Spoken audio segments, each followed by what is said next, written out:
Puji Tuhan, kembali kita akan belajar daripada firman Tuhan. Terlebih saat kondisi sekarang ini, kondisi seluruh dunia dalam keadaan tidak pasti, kita akan mendapat kepastian daripada Yesus.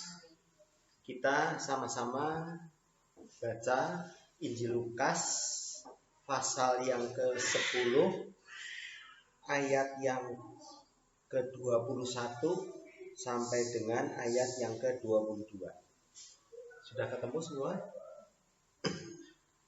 Kita baca bersama-sama Lukas 10 ayat 21 sampai dengan ayat yang ke-22.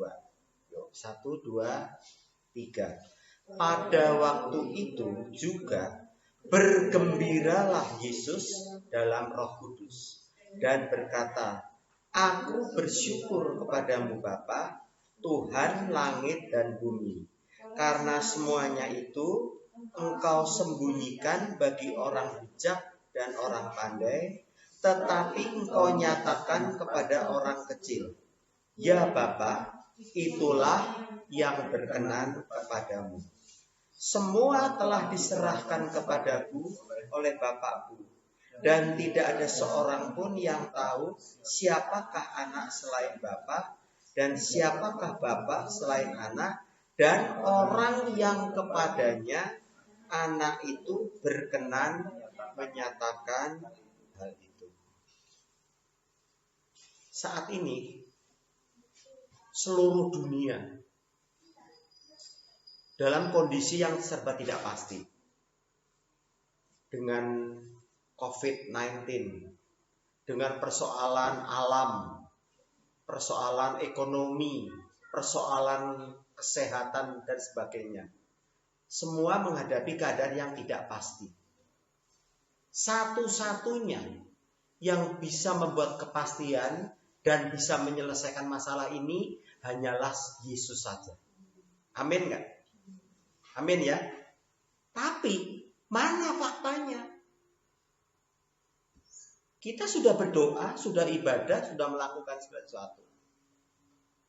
Tapi nggak selesai-selesai juga COVID-nya. Kita harus tahu, ini bukan salah Yesus. Ingat, manusia itu satu-satunya ciptaan Tuhan yang teristimewa, punya kehendak bebas.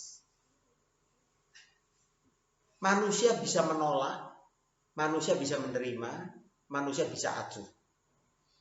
Semua yang terjadi dalam dunia ini di bawah kendali Yesus. Tetapi kita manusia punya hak untuk merespon. Mau taat, mau tidak, mau mendengar dan sebagainya. Ya. Hari ini kita akan belajar bagaimana supaya kehendak Yesus itu bisa jadi kenyataan di dalam kehidupan kita. Coba perhatikan, saya ulangi ayat yang ke-21 dari Injil Lukas pasal yang ke-10 tadi. Pada waktu itu juga bergembiralah Yesus dalam Roh Kudus dan berkata, "Aku bersyukur kepadamu Bapa, Tuhan langit dan bumi, karena semuanya itu Engkau sembunyikan bagi orang bijak dan orang pandai, tetapi Engkau nyatakan kepada orang kecil. Ya Bapa, itulah yang berkenan kepadamu." Saya ingin menekankan pada kalimat yang pertama, pada waktu itu juga bergembiralah Yesus dalam Roh Kudus. Di sini Yesus bagaimana? Bergembira. Yesus sedang bergembira. Ini satu-satunya dikatakan di sini. Kita tahu dunia ini penuh dengan persoalan, penuh dengan masalah, penuh dengan sakit penyakit, penuh dengan problem, betul nggak? Dan tidak ada yang bisa menyelesaikan kecuali Yesus. Mujizat-mujizat yang Yesus lakukan itu munculnya saat Yesus sedang action.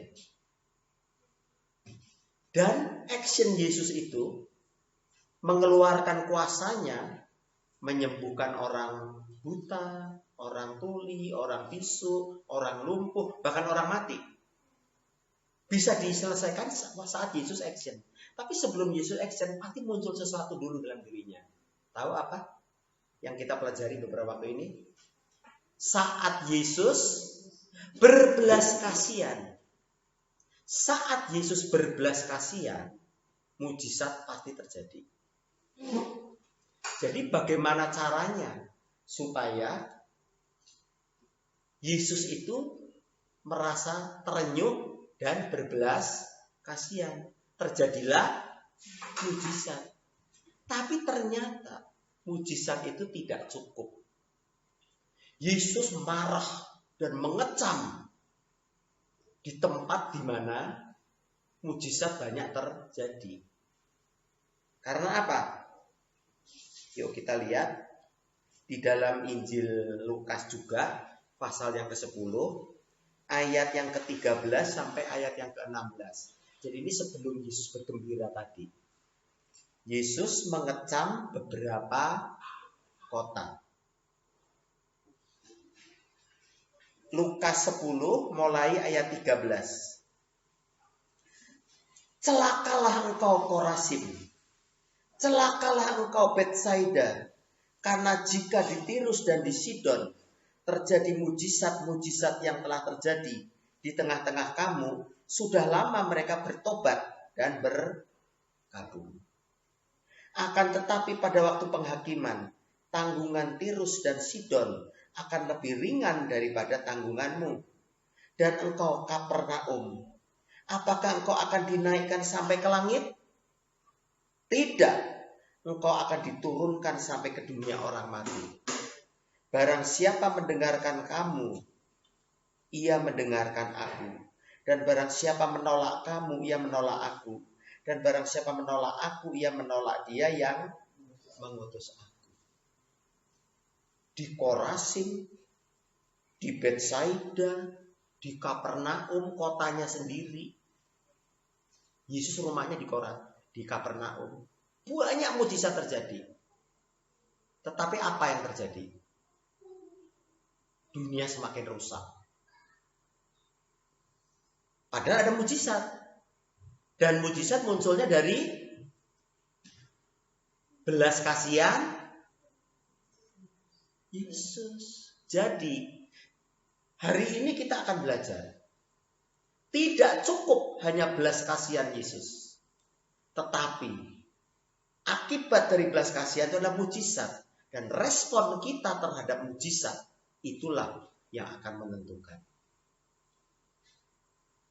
Saat Yesus berbelas kasihan karena melihat kondisi dunia, mujizat terjadi, pertolongan terjadi, orang sakit disembuhkan, orang mati bisa bangkit, masalah bisa diselesaikan, badai bisa diselesaikan.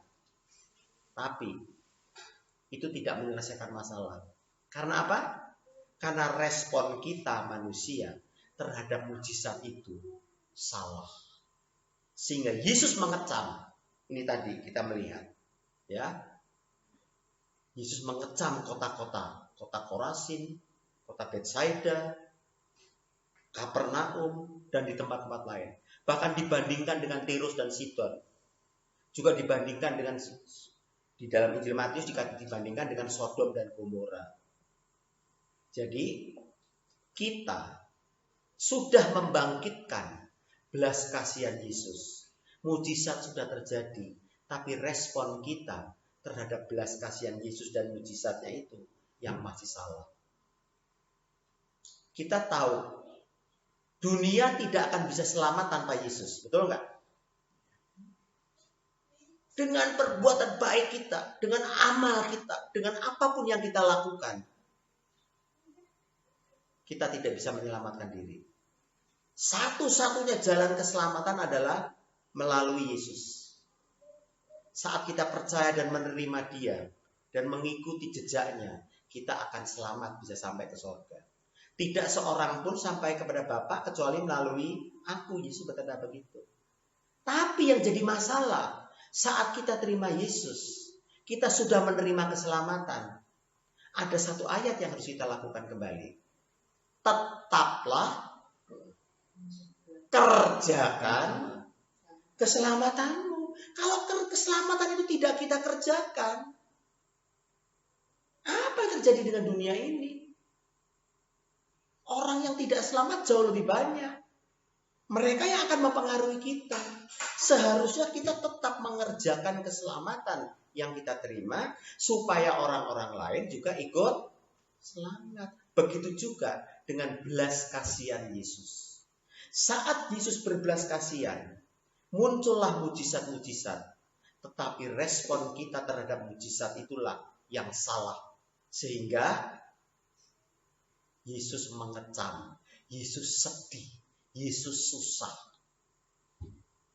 Dan kapan selesainya persoalan ini? Percaya nggak Yesus bisa menyingkirkan COVID-19? Tapi kenapa sekarang belum selesai juga? Mengapa? Karena respon kita terhadap mujizat dan kuasa Yesus itu yang masih keliru. Kita harus membuat Yesus bergembira. Dan saat Yesus bergembira, mujizat-mujizat itu akan menyelamatkan seluruh umat manusia. Bukan cuma kita, seluruh dunia. Karena kita berfungsi sebagai saksi. Saat kita merespon belas kasihan Yesus, saat kita merespon mujizat yang Yesus lakukan dengan benar, Yesus akan bergembira. Dan saat Yesus bergembira, akan melanjutkan semuanya itu. Yesus dan kita, para pengikutnya, yang mengerjakan keselamatan itu, akan menjadi saksinya Kristus. Dari tempat ini, semakin lebar, sampai ke ujung dunia. Mau gak kita membuat Yesus bergembira? Kalau kita membuat Yesus bergembira, ayo kita pelajari. Kita kembali ke Lukas 10 tadi. Ya, jangan cukup membuat Yesus belas kasihan, kemudian mujizat terjadi. Tapi responi mujizat itu dengan baik dan benar, sehingga Yesus tidak mengecam, tetapi bergembira. Kita sudah diselamatkan. Kerjakan keselamatan itu, supaya kita bisa menjadi saksi bagi seluruh dunia. Kita kembali ke Lukas 10 ayat yang 21. Saya ulangi baca. Pada waktu itu juga bergembiralah Yesus dalam Roh Kudus dan berkata, aku bersyukur kepadamu Bapa, Tuhan langit dan bumi, karena semuanya itu Engkau sembunyikan bagi orang bijak dan orang pandai. Tetapi Engkau nyatakan kepada orang kecil. Ya Bapa, itulah yang berkenan kepadamu.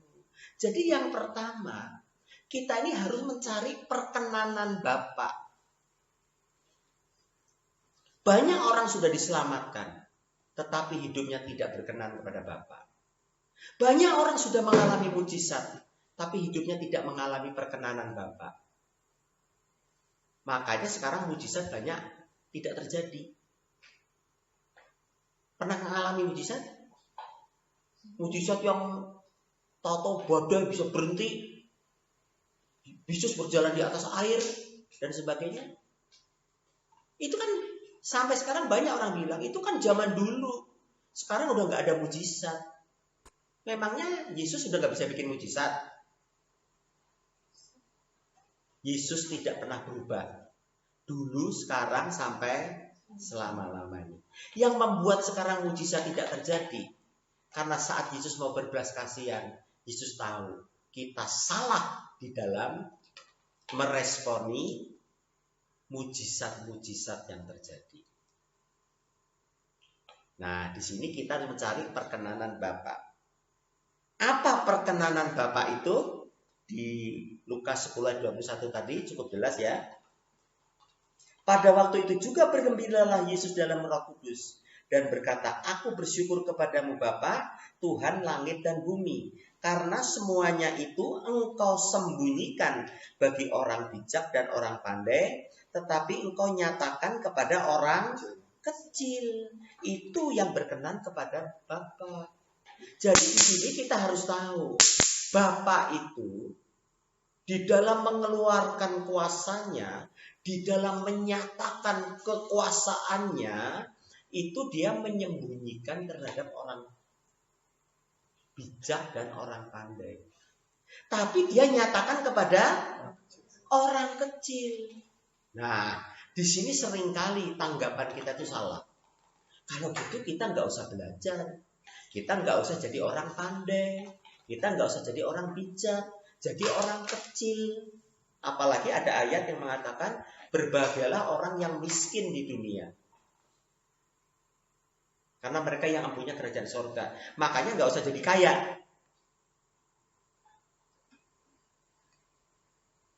Makanya kita nggak usah jadi pandai, nggak usah sekolah. Begitu. Maaf. Bukan seperti itu. Sama sekali bukan seperti itu maksudnya. Yang Yesus maksudkan dengan orang bijak dan orang pandai, di mana Bapa itu menyembunyikan segala-galanya. Itu bukan orang yang pintar, hebat, bijaksana, tidak. Yang dimaksud di sini adalah orang yang pandai, bijak, tapi sombong. Membanggakan ilmunya, membanggakan kekayaannya. Makanya ada satu ayat dalam Perjanjian Lama, Yeremia mengatakan begini, baiklah orang kaya jangan bermegah karena kekayaannya. Orang kuat jangan bermegah karena kekuatannya. Orang pintar, orang hebat, jangan bermegah semua itu. Kamu harus megah, kamu harus kuat, pandai, bijak, tapi jangan bermegah semua itu. Tapi apa yang harus kita lakukan? Kita bermegah karena kita mengenal Tuhan. Wah, Tuhannya aja bilang kok, belajarlah padaku karena aku lemah lembut dan rendah hati. Masa kita sombong dan kasar? Bagaimana kita bisa menyenangkan Yesus kalau tidak sama dengan Yesus? Jadi, kita harus jadi orang bijak. Kita harus jadi orang kuat. Kita harus jadi orang pandai. Kita harus kaya. Kita harus sukses. Tetapi, tetap rendah hati. Jadi orang kecil. Dan tadi di sini dikatakan, aku bersyukur kepadamu Bapa, Tuhan langit dan bumi. Karena semuanya itu engkau sembunyikan bagi orang bijak dan orang pandai. Tapi engkau nyatakan kepada orang kecil. Kita harus jadi orang kecil. Bukan tubuhnya kecil, otaknya kecil, kepandaiannya kecil, kekayaannya kecil, rumahnya kecil, baru masuk udah keluar. Bukan. Orang kecil di sini dimaksudkan adalah orang-orang yang betul-betul merasa kecil, merasa miskin di hadapan Tuhan. Berbahagialah orang yang miskin di hadapan Tuhan, di dalam Allah, karena dia yang mempunyai kerajaan sorga. Berbahagialah orang yang berduka cita karena kondisi dunia yang lemah ini, karena dia akan dihiburkan. Yesus sendiri mengatakan demikian. Jadi saat kita menjadi orang kecil, dan kita tidak jadi orang bijak dan pandai yang seperti dimaksudkan oleh Yesus, itulah kita berkenan pada Tuhan. Semua akan dinyatakan kepada kita. Contohnya apa? Yuk kita lihat di dalam Injil Lukas ayat 10 pasal 10. Tadi kan kita sudah baca 13 sampai 16, kemudian 21 sampai 24. Sekarang Injil Lukas 10 ayat 1 sampai 12. Ini saya nggak usah baca semua, ya.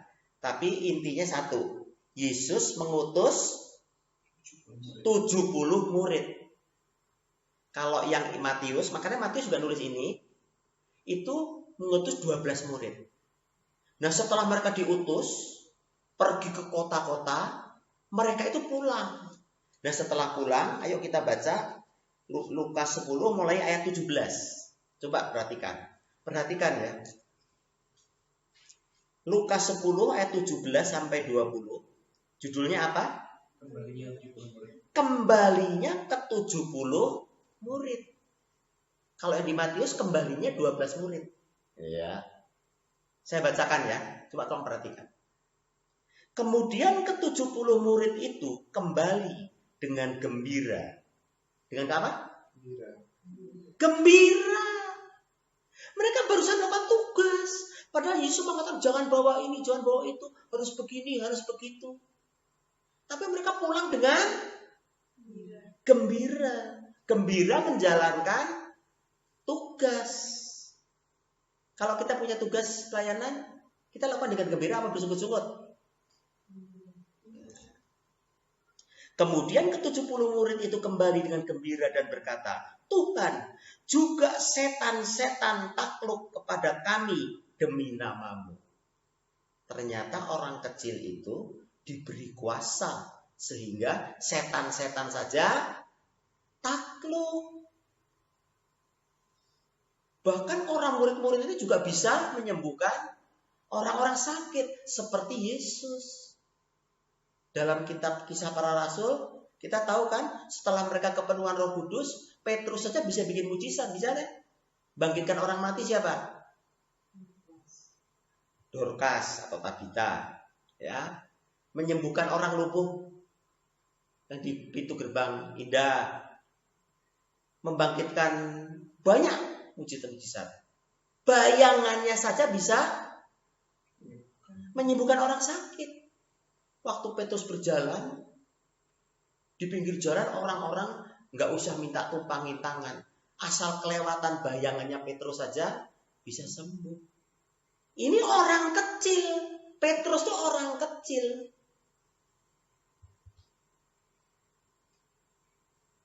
Kemudian ke-70 murid itu kembali dengan gembira dan berkata, Tuhan, juga setan-setan takluk kepada kami demi namamu. Nah, di sini Yesus berkata, lalu kata Yesus kepada mereka, aku melihat iblis jatuh seperti kilat dari langit. Saat Yesus melihat murid-muridnya yang diutus pergi berdua-dua ke seluruh kota di Israel, dan mereka bisa mengusir setan dan bisa bikin mujizat. Yesus membayangkan saat iblis jatuh dari langit. Yuk kita buka Wahyu 12 ayat 9. Wahyu kitab terakhir pasal yang ke-12 mulai ayat 7 sampai dengan ayat yang ke-9. Sudah ketemu? Judulnya apa? Naga dikalahkan. Maka timbullah peperangan di sorga. Mikael dan malaikat-malaikatnya berperang melawan naga itu. Dan naga itu dibantu oleh malaikat-malaikatnya. Tetapi mereka tidak dapat bertahan. Mereka tidak mendapat tempat lagi di sorga. Dan naga besar itu si ular tua yang disebut siapa? Iblis atau bukan setan, Satan yang menyesatkan seluruh dunia dilemparkan ke bawah. Ia dilemparkan ke bumi bersama-sama dengan malaikat-malaikat.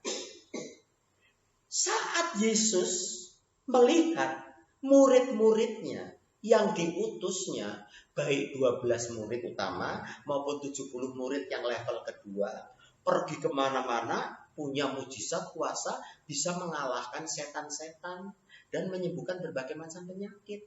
Saat itu Yesus terkenang saat Lucifer, iblis yang tadinya malaikat, memberontak menyeret sepertiga malaikat melawan Tuhan.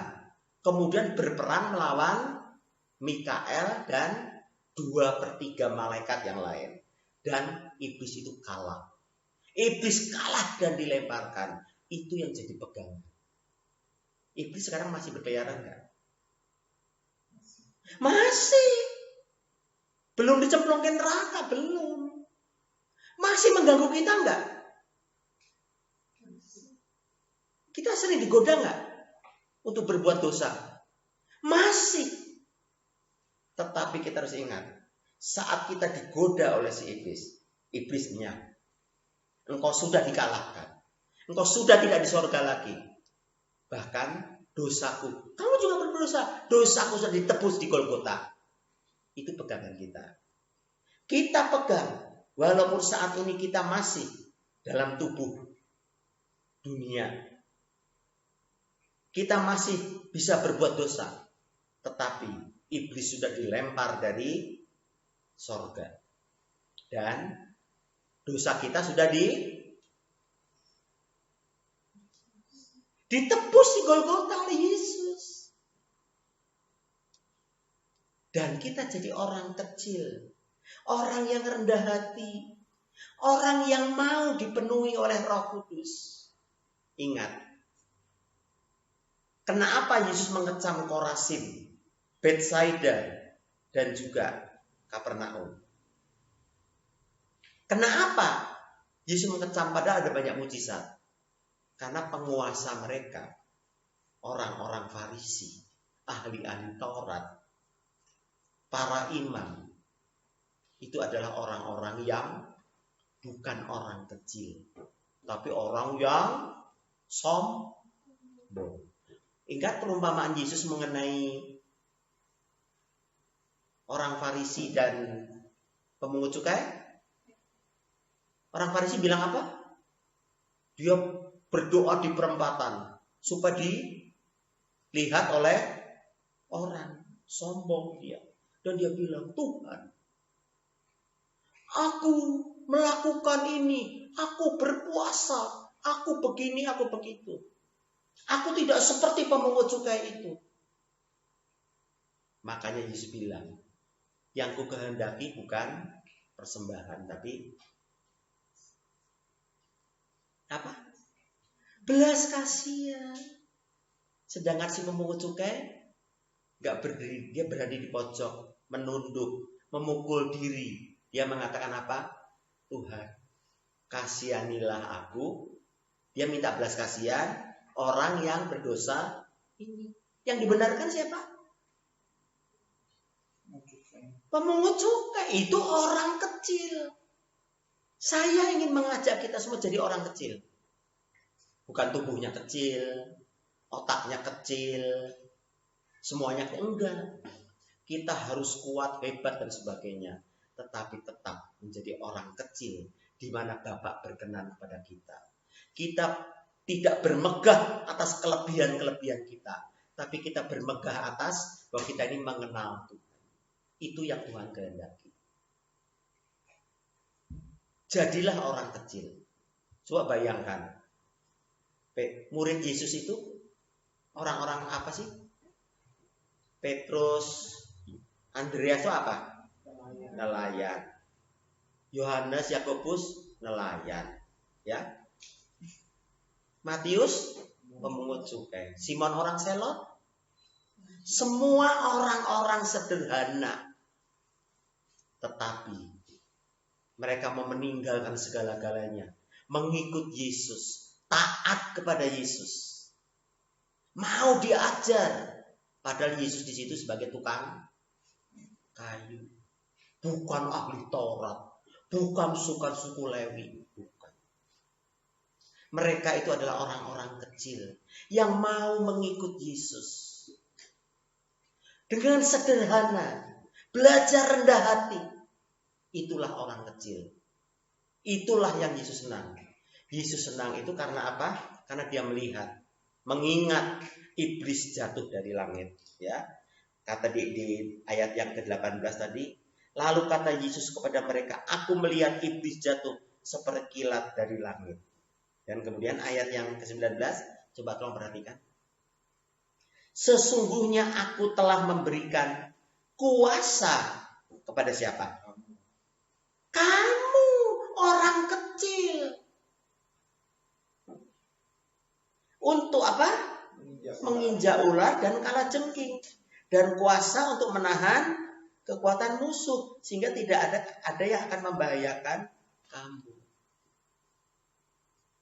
Tuhan sudah memberi kuasa kepada siapa? Orang kecil. Bukan orang pandai dan bijak. Satu ayat lagi berikutnya. Amat sangat penting. Namun demikian. Ayat 20. Janganlah bersukacita karena roh-roh itu takluk kepadamu. Tetapi bersukacitalah karena namamu ada terdaftar di sorga. Maksudnya begini. Kita jangan menyombongkan diri, membanggakan diri akan kekuatan kita, akan mujizat yang kita lakukan. Coba perhatikan. Sewaktu Yesus melayani di muka bumi. Yesus kira-kira mati umur 33 ya. Waktu lahir, kemudian umur 8 hari ke Bait Allah disunat. Kemudian dia diserahkan. Muncul lagi kapan? Muncul lagi di Bait Allah? Waktu ketinggalan? Umur 12 tahun. Setelah itu umur 30 sampai umur 33 baru. Nah selama umur 30 sampai 3 tahun lebih sedikit, itu Yesus melakukan mujizat di mana-mana, termasuk di Korasin, termasuk di Betsaida, termasuk di Kapernaum. Mujizat 5 roti 2 ikan dan sebagainya. Banyak berapa? Ada berapa banyak orang yang ikut Yesus? Berapa kira-kira? 5 roti ikannya 5.000 laki-laki. Yang lain-lain yang mengalami kesembuhan-kesembuhan mungkin jutaan. Tapi waktu Yesus ditangkap, disalib, hilang semua. Cuma perempuan-perempuan. Maria Magdalena, Maria ibu Yesus, dan beberapa perempuan lain. Dan ada Yohanes. Cuma berapa? Gak ada 10. Waktu Yesus naik ke sorga tinggal berapa? Di loteng Yerusalem? 120. Yang lain kemana? Karena mereka hanya memuja, berharap mujizat pertolongan. Dan setelah mereka mengalami menyombongkan diri. Bahkan setelah 5 roti 2 ikan, Yesus sengaja menyingkirkan murid-muridnya. Karena mereka itu yang ribuan orang itu ingin menjadikan Yesus raja. Dan murid-muridnya itu sebagai pejabat-pejabatnya. Kesombongan orang besar, itulah angan-angan kita. Bapak tidak berkenan kepada orang-orang seperti itu. Ya. Kita ulangi. Lukas 10 ayat 21. Pada waktu itu juga bergembiralah Yesus dalam Roh Kudus dan berkata, aku bersyukur kepadamu Bapa, Tuhan langit dan bumi, karena semuanya itu Engkau sembunyikan bagi orang-orang bijak dan orang pandai. Catatan bijak pandai di sini orang-orang sombong yang menyombongkan berkat-berkat Tuhan, mujizat-mujizat. Tetapi Engkau nyatakan bagi orang-orang kecil. Di sini maksudnya kecil, rendah hati, lemah lembut, seperti Yesus. Jadi, bagaimana caranya buat Yesus bergembira? Bagaimana caranya buat Yesus bergembira? Supaya persoalan dunia selesai? Yang pertama, mohon belas kasihan Yesus. Saat Yesus berbelas kasihan terjadi mujizat. Saat mujizat terjadi, lihat mujizat itu dilakukan oleh orang-orang kecil. Kita mau mengalami mujizat? harus jadi orang kecil. Dan tetap mengikut jejak Yesus. Memikul salib. Walaupun nanti akhirnya salib digantikan jadi mahkota. Itu yang Tuhan kehendaki. Sekarang kita lanjutkan sedikit di dalam Lukas 10 tadi. Ya. Ayat 22. Semua telah diserahkan kepadaku oleh Bapakku. Dan tidak ada seorang pun yang tahu siapakah anak selain Bapak. Dan siapakah Bapak selain anak. Dan orang yang kepadanya anak itu berkenan menyatakan. Yang pertama, saudara, setelah kita jadi orang kecil dan bisa melakukan mujizat-mujizat karena mendapatkan pernyataan Bapa, ketahuilah segala sesuatu itu sudah jadi nyata. Kehendak Bapa yang ada di sorga terjadi di bumi. Ingat doa Bapa kami? Salah satunya mengatakan bagaimana? Bapa kami di sorga, dikuduskanlah namamu, jadilah kehendakmu di bumi seperti di sorga. Di sorga itu kehendak Bapa yang jadi. Tapi Bapa itu sudah turun jadi Yesus, jadi anak di bumi. Kehendaknya jadi di dalam Yesus. Apa yang di dalam kuasanya Bapa ada di tangan Yesus. Dan Yesus itu berkenan memberikannya kepada siapa? Orang yang kepadanya anak itu berkenan menyatakan. Kalau kita mau betul-betul menjadi orang kecil, kita akan mendapat mujizat. Dan dengan mujizat itu diberikan pada kita karena Yesus berkenan pada kita. Tapi kalau kita, ada banyak sekarang orang-orang percaya yang minta mujizat pertolongan tapi tidak dapat. Kenapa? Karena Yesus tahu kalau kita dapat pasti jadi orang sombong. Kita bukannya memakai mujizat kuasa Tuhan untuk mempermuliakan Tuhan, tapi untuk apa? Untuk pameran, memamerkan diri. Makanya anak itu gak berkenan. Bukannya mujizat gak ada, mujizat masih ada. Karena ada di tangan Yesus. Dan Yesus itu tidak pernah berubah dulu, sekarang, sampai selama-lamanya. Cuma sekarang ini ada nggak orang-orang kecil? Ada nggak orang-orang yang berkenan pada Yesus sehingga Yesus mau memberikan kuasanya? Kan fatal kalau Yesus memberikan kuasa dan orang itu menggunakannya tidak benar. Bukannya mempermuliakan Bapa, malah mempermalukan Bapa, bahkan mencuri kemuliaan. Harusnya kemuliaan untuk Yesus, mana kemuliaan itu jadi untuk diri kita sendiri. Yesus tidak berkenan akan semua itu. Lanjutkan. Ayat 21-23. Tolong perhatikan. Sesudah itu berpalinglah Yesus kepada murid-muridnya tersendiri dan berkata, berbahagialah mata yang melihat apa yang kamu lihat. Karena aku berkata kepada kamu, banyak nabi dan raja ingin melihat apa yang kamu lihat, tetapi tidak melihatnya. Dan ingin mendengar apa yang kamu dengar, tapi tidak mendengar. Ini suatu pelajaran yang amat sangat penting. Coba, di dunia ini ada pepatah ya. Rumput tetangga lebih hijau. Kita punya rumput. Tapi tetangga juga punya rumput. Yang kita lihat, tetangga itu rumputnya lebih hijau. Kita punya rumah. Orang lain juga punya rumah.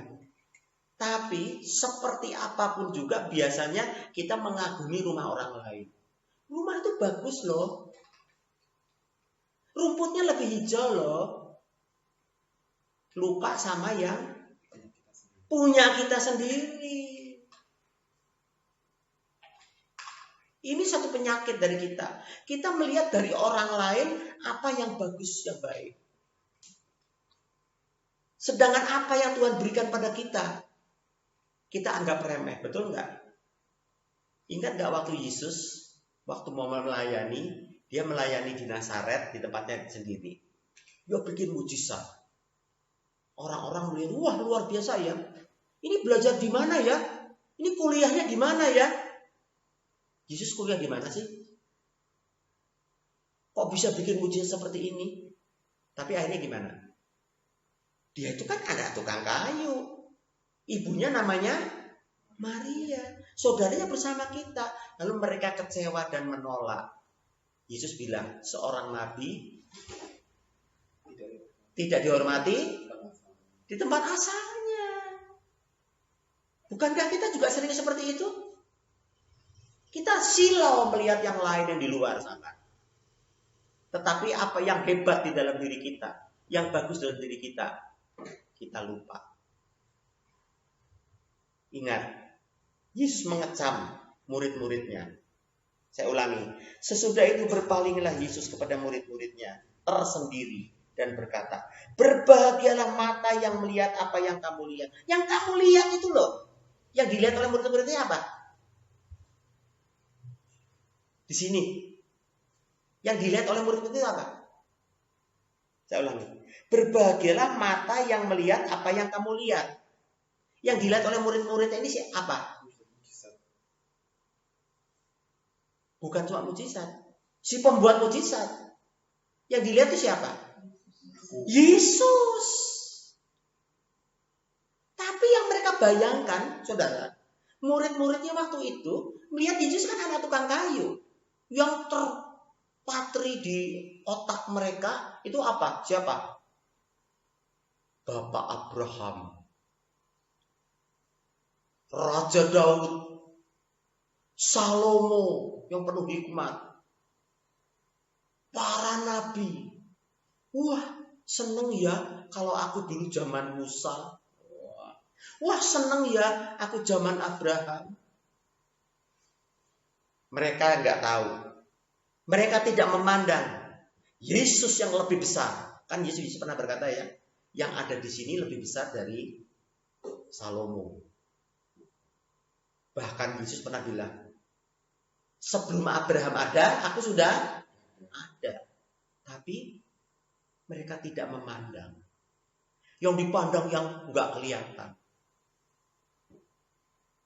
Sesudah itu berpalinglah Yesus pada murid-muridnya tersendiri dan berkata, berbahagialah mata yang melihat apa yang kamu lihat. Karena aku berkata kepada kamu, banyak nabi-nabi dan raja-raja ingin melihat apa yang kamu lihat, tetapi tidak melihatnya. Dan ingin mendengar apa yang kamu dengar, tapi tidak mendengarnya. Tahu nggak? Abraham tuh kepengen ketemu Yesus. Betul nggak? Betul nggak? Daud itu kepengen ketemu Yesus, bisa nggak? Musa tuh pengen ketemu Yesus. Tapi belum zamannya, itu belum lahir. Mesiasnya belum lahir. Sedangkan mereka yang melihat bersama-sama masih mikirin yang lain. Rumput tetangga lebih hijau. Ini yang harus kita singkirkan. Kita harus melihat karunia-karunia Tuhan. Mengakui apa yang Tuhan beri itu luar biasa. Tuhan itu memberi hal yang luar biasa dalam diri kita. Amin enggak? Kita bersyukur enggak punya rumah seperti gini? Kita bersyukur enggak warung kita laris? Kita bersyukur enggak punya yang lucu-lucu? Gimana kita seperti itu yang dipikir hanya yang di luar? Seorang nabi tidak dihormati di kampung halamannya sendiri. Nah, inilah firman Tuhan yang bisa kita pelajari. Masih banyak sekali yang bisa kita pelajari. Ini baru di Injil Lukas, yang di Injil Matius, ya, Matius 11 itu sama aja seperti ini, ya, intinya cuma satu. Atau kita baca yuk beberapa ayat sebagai terakhir, Matius 11.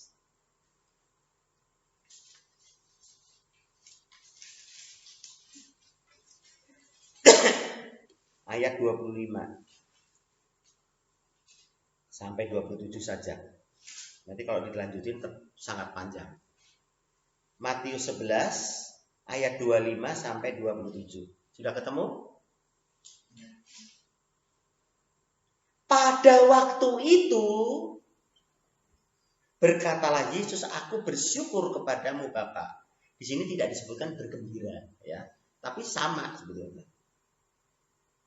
Aku bersyukur kepadamu Bapa, Tuhan langit dan bumi, karena semuanya itu engkau sembunyikan bagi orang bijak dan orang pandai, tapi engkau nyatakan kepada orang kecil. Ya Bapa, itulah yang berkenan kepadamu. Sama ya dengan yang Lukas ya. Semua telah diserahkan kepadaku oleh Bapakku, dan tidak seorang pun mengenal anak selain Bapa, dan tidak seorang pun mengenal Bapa selain anak, dan orang yang kepadanya anak itu berkenan menyatakannya. Kalau Anda baca terus undangan Yesus, marilah kepadaku yang letih lesu dan beban berat dan selanjutnya. Luar biasa enggak firman Tuhan itu? Kalau kita mau merenungkannya dan mengizinkan Roh Kudus menguasai kita, bukan merasa punya Roh Kudus, tapi biar Roh Kudus masuk dalam kehidupan kita. Hari ini kita belajar bahwa hanya karena belas kasihan Yesus terjadi mukjizat. Tetapi setelah mukjizat terjadi, ayo kita responi kebenarannya. Jadilah orang kecil yang rendah hati dan lemah lembut, dan belajar mensyukuri apa yang ada pada kita. Mau kita bersyukur atas anugerah-anugerah Tuhan? Jangan silau dengan apa yang orang lain punya. Tuhan itu sayang sama kita. Dan inilah yang Tuhan kehendaki. Saat Yesus bergembira, mujizat-mujizat akan terus terjadi. Dunia akan dimenangkan. COVID-19 akan dihilangkan. Bumi akan dipulihkan. Langit yang baru, bumi yang baru, Yerusalem baru turun. Yesus sendiri turun jadi raja di atas kita semua. Dunia dipulihkan. Tuhan Yesus memberkati. Yuk masuk kita ikut dalam doa.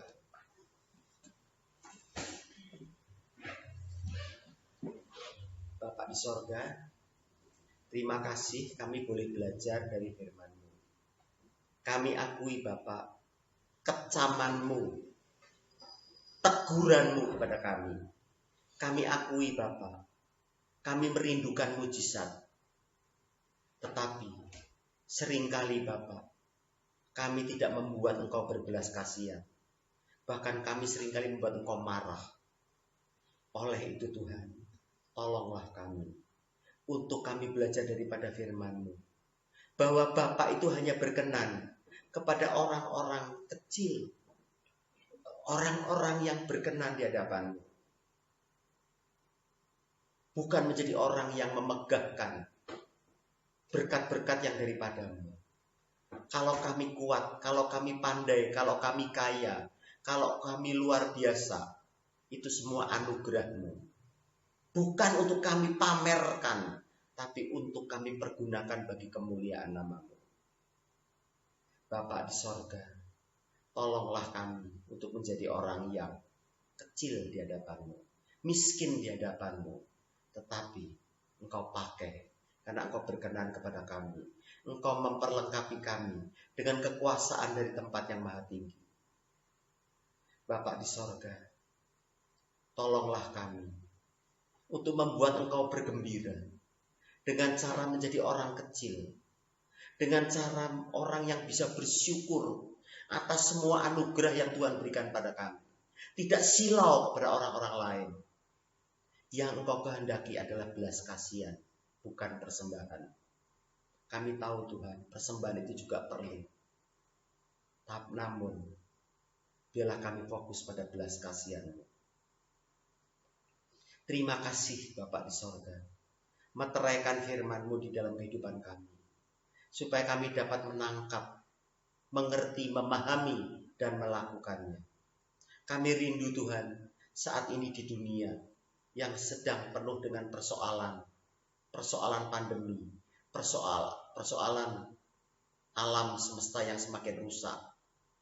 Ada tsunami di mana-mana, ada gempa bumi di mana-mana, ada gunung meletus di mana-mana, ada kerusuhan, orang tidak bisa makan, perekonomian hancur.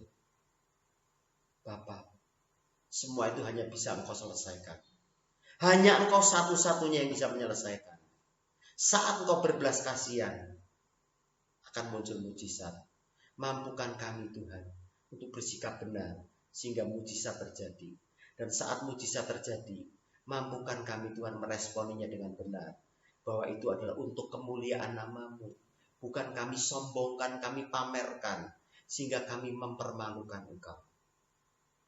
Terima kasih Bapa di sorga. Jangan biarkan firman-Mu ini hanya kami dengar saja. Tapi kami dengar, kami renungkan, kami pahami, kami tangkap kebenarannya. Dan kami terapkan dalam kehidupan ini. Dan mujizat terjadi terus menerus. Persoalan dunia ini diselesaikan. Dan makin banyak orang datang kepadamu. Mengakui Engkau Yesus sebagai Tuhan dan Juru Selamat. Semua lutut bertelut menyembah-Mu. Dari tempat ini sampai ke ujung bumi. Terima kasih Bapa di sorga. Terima kasih Tuhan Yesus. Terima kasih Roh Kudus. Kami serahkan hidup kami seutuhnya ke dalam tangan-Mu. Kami akui Tuhan, mudah sekali bagi kami untuk menyimpang ke kanan atau ke kiri. Mudah sekali bagi kami untuk meninggikan diri, menyombongkan diri. Tapi kami mau belajar kepada-Mu. Kami penuhi undangan-Mu. Kami mau memikul kuk yang Kau pasang.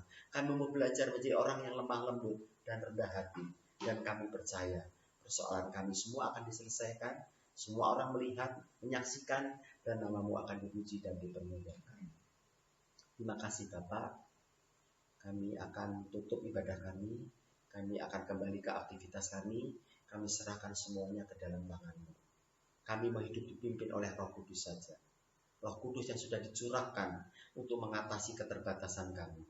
Terima kasih Bapak di sorga. Sebelumnya Tuhan, berkatilah kami. Kami perlu berkat-Mu. Kami perlu belas kasihan-Mu.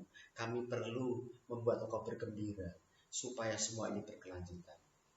Terima kasih Bapak di sorga. Terima kasih. Saudara, angkat kedua belah tangan-Mu. Terimalah berkat. Terimalah berkat rahmat anugerah pertolongan dari Bapak yang kekal. Bapak yang mencari orang-orang yang berkenan. Yaitu orang-orang yang kecil. Bukan orang-orang yang menyombongkan diri. Bapak yang mencari perkenanan kepada kami. Bapak itu bersemayam dalam tempat yang tinggi. Namun dia berada pada tempat orang-orang yang rendah hati. Bapak itu begitu menyatakannya dalam menyerahkan semua kepada Allah anak yaitu Yesus. Dan Yesus telah membuat segala-galanya nyata. Dan Roh Kudus sudah dicurahkan bagi kami. Sehingga kami dapat hidup berkenan di hadapan-Mu. Menjadi orang-orang kecil, orang-orang yang menjadi alat pilihan-Mu. Dan hidup kami hanya untuk mempermuliakan Engkau. Bisa mengucap syukur dalam segala keadaan. Di dalam nama Tuhan Yesus, terimalah berkat rahmat dari Allah Bapa, Anak dan Roh Kudus. Haleluya, puji Tuhan. Amin. Tuhan berkati.